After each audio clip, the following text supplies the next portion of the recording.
like Morgoth treated me. Les Anneaux de pouvoir suit l'accession au pouvoir de Sauron au deuxième âge, mais nous avons aussi plusieurs mentions de son ancien maître, Morgoth, et croyez-moi, ils étaient bien différents. Bien le bonsoir, mesdames et messieurs. Nous sommes l'animation de la soirée. Morgoth dominait la Terre du Milieu bien avant les événements de la série, et il ressemblait à bien des égards à son successeur. Cependant, Sauron tient à souligner toutes les façons dont il est différent dans la série pour tenter de convaincre les autres, mais surtout lui-même, que son ascension au pouvoir et à la domination sur la Terre du Milieu se terminera différemment.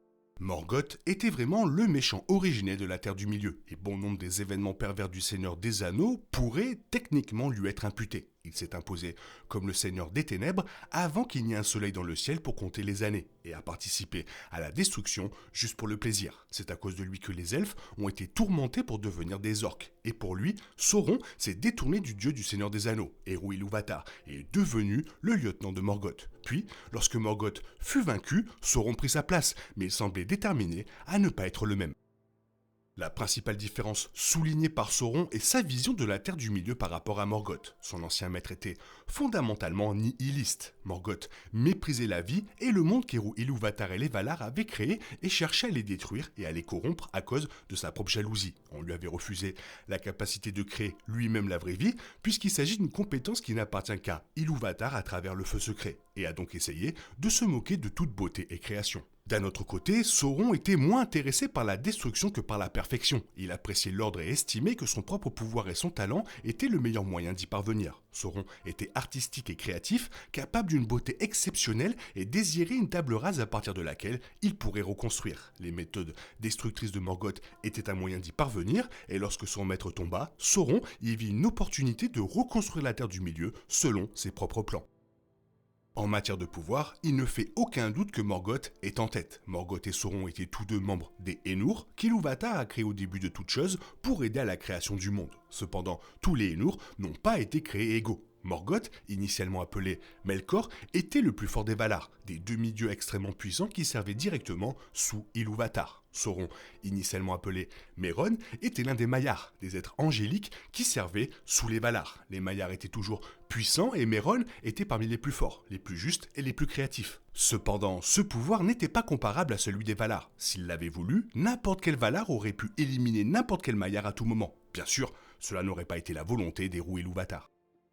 Morgoth a commencé à causer des méfaits presque immédiatement, à l'époque où il s'appelait Melkor. Pendant la musique des Ainur, une chanson de création essentiellement écrite par Ilúvatar pour que les Ainur la chantent, Melkor s'est mis à chanter ses propres accords dissonants. Cela a déstabilisé les autres Ainur dans leur chant, et la conséquence en a été un mal cousu dans le monde lui-même. À partir de là, Melkor est devenu jaloux de la capacité d'Ilúvatar à créer la vie et a commencé à chercher le feu secret dans le vide afin qu'il puisse le faire aussi. Incapable de le trouver, Melkor arriva finalement sur la Terre du Milieu et commença à transformer les enfants d'Ilúvatar et d'autres êtres vivants selon ses propres conceptions. Sauron était un peu plus lent au mal. Il a été considéré comme digne de confiance et fidèle aux Valar pendant d'innombrables siècles alors qu'il servait de Maia à Aolé, le forgeron, et apprenait son métier. Il était loué pour son talent artistique et maîtrisait les compétences de la forge à la perfection absolue. Son désir d'apprendre et de créer davantage est ce qui l'a finalement conduit vers Melkor et sur le chemin du mal. Tout au long de la seconde moitié du deuxième âge, Sauron commandait une terrible armée d'orques, d'Uruk-hai, de trolls et bien plus encore. Ces anneaux de pouvoir ont finalement donné naissance au spectre de l'anneau, qui volait souvent sur des horribles bêtes. Les armées des hommes maléfiques se sont finalement soulevées contre les forces du bien sur la Terre du Milieu, dont beaucoup adoraient Sauron comme leur seigneur des ténèbres. Pourtant, rien de tout cela n'est comparable aux forces de Morgoth. Au cours de l'apogée de Morgoth au premier âge, ces armées contenaient certainement des orques et des Uruk-hai, mais il y avait aussi des trolls et divers autres monstres méchants. Cependant, c'étaient ses forces les plus faibles et les plus disponibles. Les armées de Morgoth contenaient souvent des balrogs et des dragons, les êtres les plus terribles qu'il avait créés en déformant et corrompant les créations d'Ilúvatar. Les guerres menées par Morgoth, en particulier les batailles contre ses compatriotes Valar, furent si dévastatrices qu'elles modifièrent la formation de la Terre du Milieu.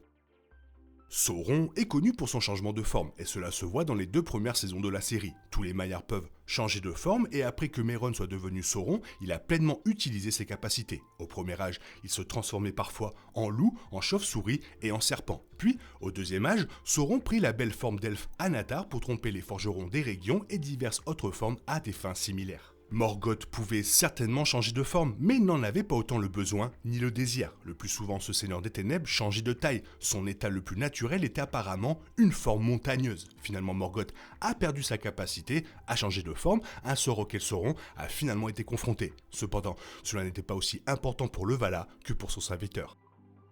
Les anneaux de pouvoir de Sauron étaient pour lui un moyen efficace d'atteindre son objectif. Sa vision de la Terre du Milieu était une utopie dans laquelle chacun faisait exactement ce qu'il disait, mais ce n'était pas un pouvoir qu'il possédait naturellement, du moins pas autant qu'il le souhaitait. Grâce à son anneau unique, Sauron a acquis la capacité de contrôler tous ceux qui portaient des anneaux de pouvoir, qu'il a si gentiment distribués aux dirigeants de la Terre du Milieu. Bien sûr, cela l'a également condamné puisque le pouvoir et l'essence de Sauron étaient enracinés dans l'anneau unique. C'est pourquoi il a pu être détruit. Morgoth n'avait pas vraiment besoin de contrôler les êtres de la Terre du Milieu, donc les anneaux de pouvoir ne l'auraient pas beaucoup intéressé. Il a dominé la Terre du Milieu par son pouvoir et sa force, tuant, corrompant et détruisant tout sur son passage. Cela signifiait également que Morgoth n'avait jamais besoin d'attacher son pouvoir à un seul objet. Il n'avait donc pas la même faiblesse que son successeur. Au lieu de cela, ce sont les Valar qui ont finalement vaincu Morgoth.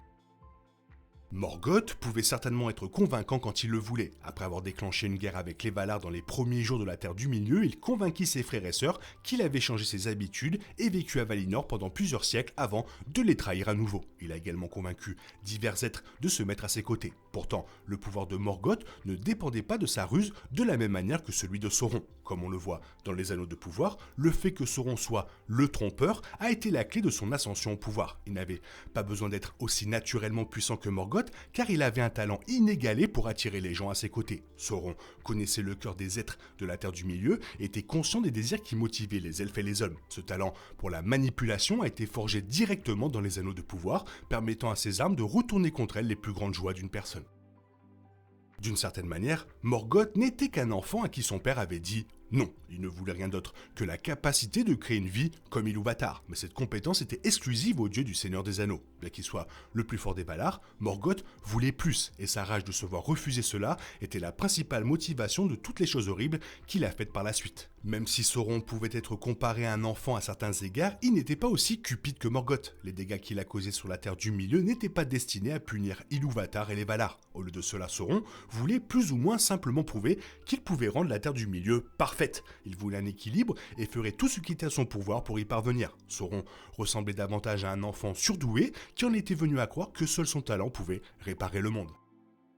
Lorsque Morgoth a commencé à s'en prendre aux enfants d'Ilúvatar en capturant les elfes et en les tourmentant, les Valar ont décidé qu'il était de leur propre responsabilité de les détruire. Cela a abouti à la guerre des puissances qui s'est terminée lorsque les Valar ont vaincu Morgoth et l'ont ramené à Valinor. Des siècles plus tard, Morgoth retourna sur la Terre du Milieu après avoir détruit les 2 arbres de Valinor et volé les Silmarils. Après des destructions plus dévastatrices, les Valar intervinrent à nouveau, combattant et battant le Seigneur des Ténèbres et l'enfermant. Sauron, en revanche, n'a jamais été directement arrêté par les Valar. Il avait un certain ordre dans les choses, et les Valar n'interféraient pas avec les dégâts causés par l'un de leurs moindres. Au lieu de cela, ils envoyèrent d'autres maillards sur la Terre du Milieu pour guider les elfes, les hommes et les nains contre ce nouveau Seigneur des Ténèbres. Cependant, il était interdit aux Istari de combattre directement Sauron.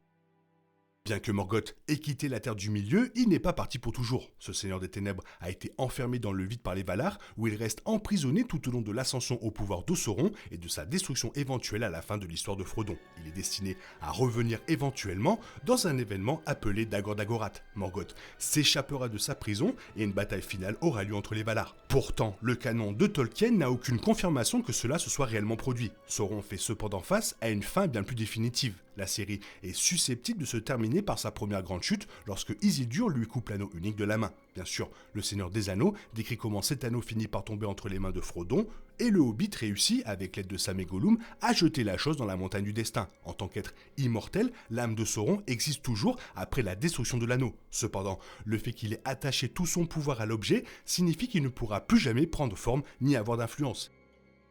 Voilà, toujours un plaisir de faire les différences entre Sauron et Morgoth. Toi, qu'est-ce que tu en penses? Fais-moi part de ton avis dans la zone commentaire. Sinon, il est temps pour toi de reprendre le cours normal de ta vie. On se retrouve bientôt pour une nouvelle vidéo. Bisous, bisous, bye bye. Il est impossible de compter sur les autres de nos jours. On est obligé de tout faire soi-même. Je me trompe? Rien de grave, j'avais tout prévu. Où va le monde, je vous le demande.